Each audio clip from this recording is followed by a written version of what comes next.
welcome back. Today we are going to talk about a very important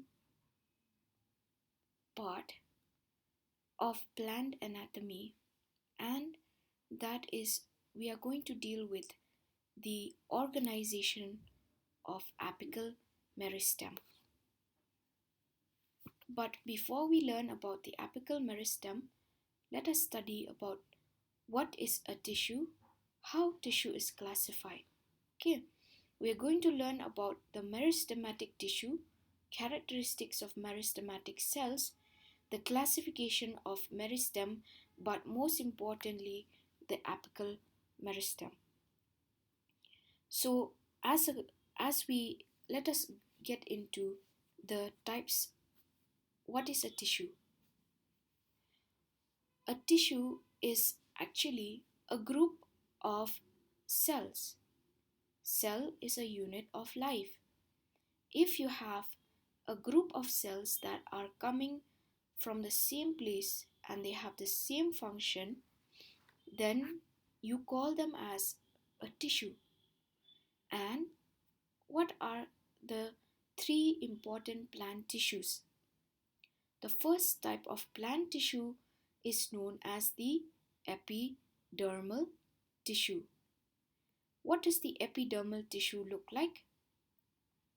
The epidermal tissue is the outermost tissue which is found in the plant, and it is consisting of the epidermis and stomata and photosynthetic cells.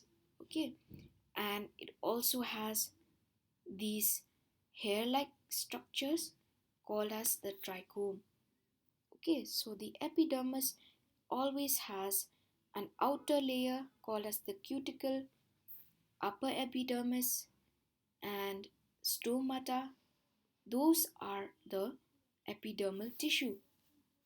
And the epidermal tissue gives rise to the epidermis, and it is mainly for protecting the plant from any uh, mechanical injury, or the trichomes like I showed you just now.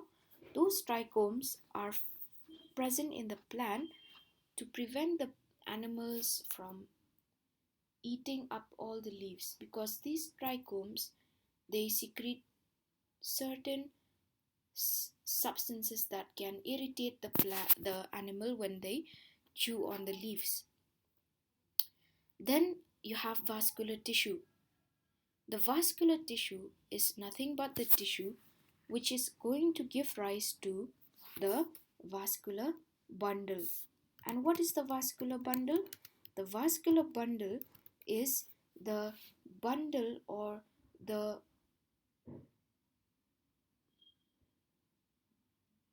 let me show you. Vascular bundle consists of the xylem and the phloem.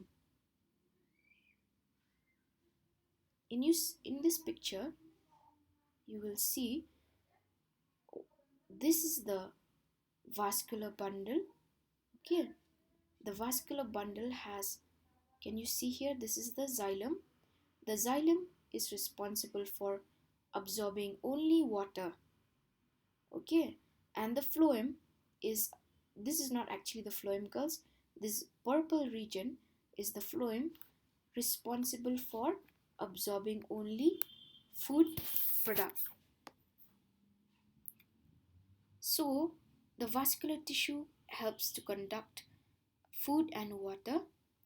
And you have another tissue known as the ground tissue. What is the ground tissue, girls? Can you see here, in between the outermost layer, the outermost layer is called as the epidermis, isn't it? And the vascular tissue is here, right? So, and all the other tissues that are present in between the vascular tissue and the epidermal tissue is going to be called as the ground tissue. Okay, ground tissue is any tissue which is not a vascular tissue or an epidermal tissue, is going to be called as the ground tissue. And what is the purpose of ground tissue? Only for photosynthesis or for storage. Let us look at the different classifications of the meristematic tissue of the tissues. Like I said, what is a tissue? A tissue is a uh, group of cells which have the same function and the same place of origin. So meristematic tissue, always there are two types based on development. You have meristematic and permanent tissues. Okay, so let us look at the meristematic tissue. What is the meristematic tissue? Meristematic tissue is tissue which is always going to divide constantly. Okay, if i if I show you, you're going to see, um,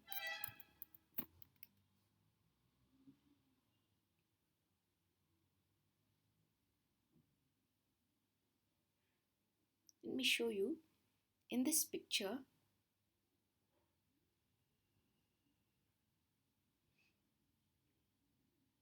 Do you notice that a plant has to grow upwards, right? So the the plant has to grow upwards, and the roots, this has to go downwards. So meristematic tissue are a group of cells that always continuously divide to either increase the height or to increase the width of the plant. Okay, so the the tissues responsible for increasing the length or the height of the plant are found at the tips of the plant. For example, at the tip of the shoot and the tip of the root. So these meristematic tissues that are found will continuously divide, growing either upwards, growing either downwards, or growing either sidewards. Okay, so meristematic tissues are always going to constantly divide. Then there are other tissues which do not divide because they are mature. So these tissues are called as permanent tissues. For example, like the xylem and phloem. Okay, so let us take a look at the classification which is going to be based upon components. You have two types of tissues. You have three types, for example, sorry. You have simple tissue, complex tissue, and secretory tissue. What are simple tissue? Let me show you what are simple tissues.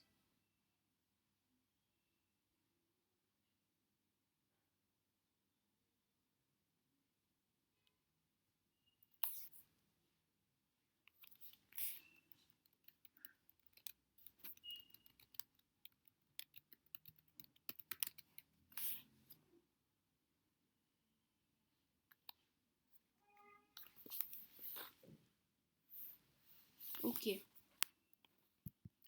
let me show you this picture. Okay, girls, can you see? I will show you.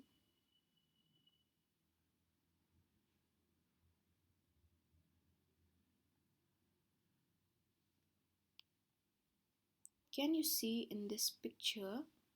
Where is it? Hmm.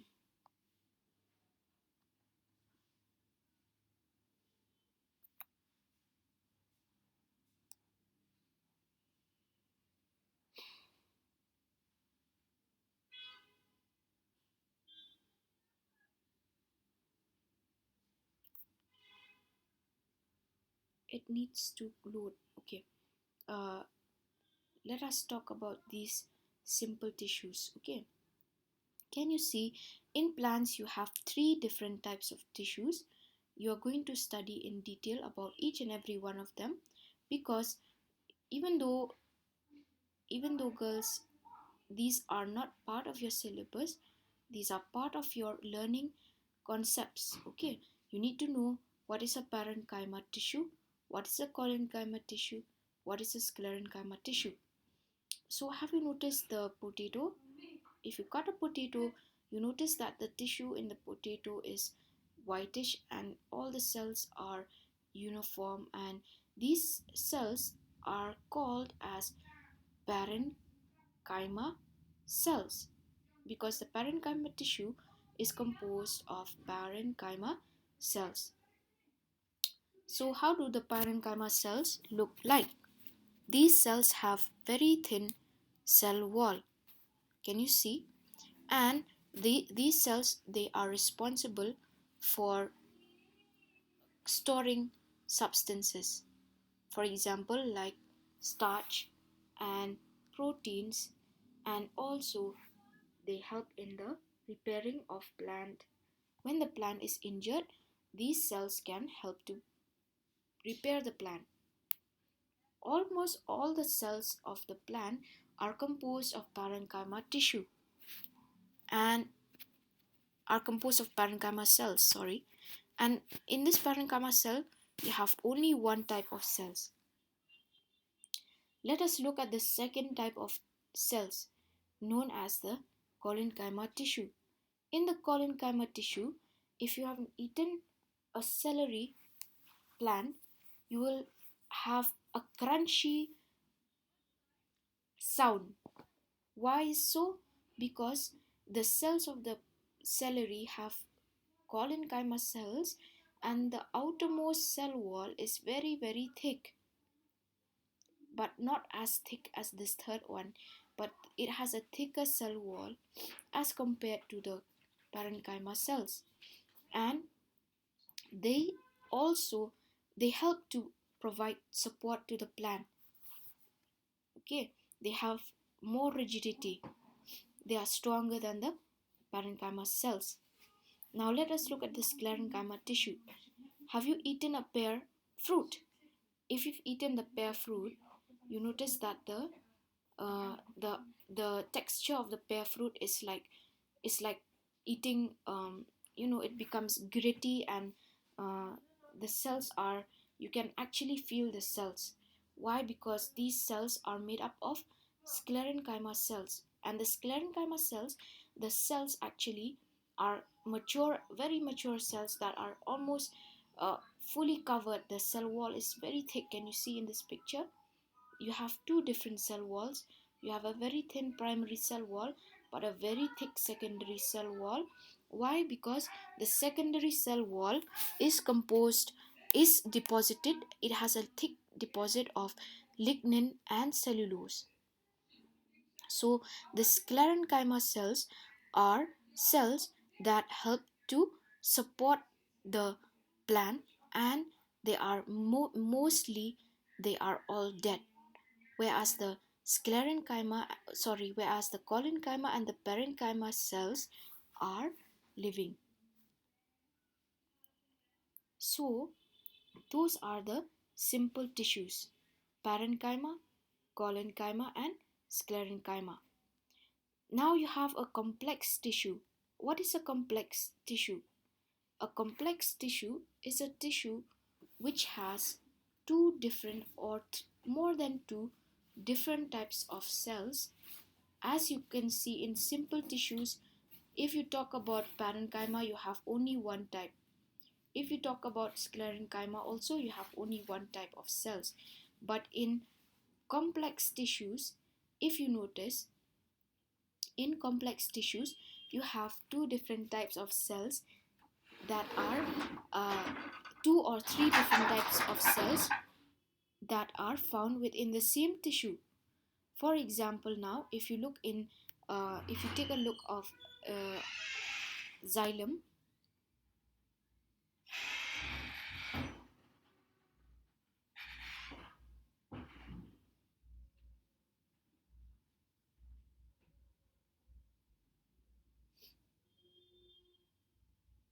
I don't have a picture here, but xylem is composed of four different types of cells. Even phloem is composed of four different types of cells. Okay, that is why it's called as a complex tissue. And then when you look at secretory tissues, these tissues they have, okay, see, this is a complex tissue. Xylem has not only one type of cells, you have one, some are longitudinal, some have these holes known as pits. So they have four types: xylem parenchyma, vessels, tracheids, and xylem fibers. Four different cells within the same tissue. Here you have phloem parenchyma, companion cell, phloem fibers, and sieve tubes within the phloem. So you have a complex permanent tissue, whereas in simple tissues you have only one type of cells. Then you have secretory cells also. What are secretory cells? Have you seen the tree?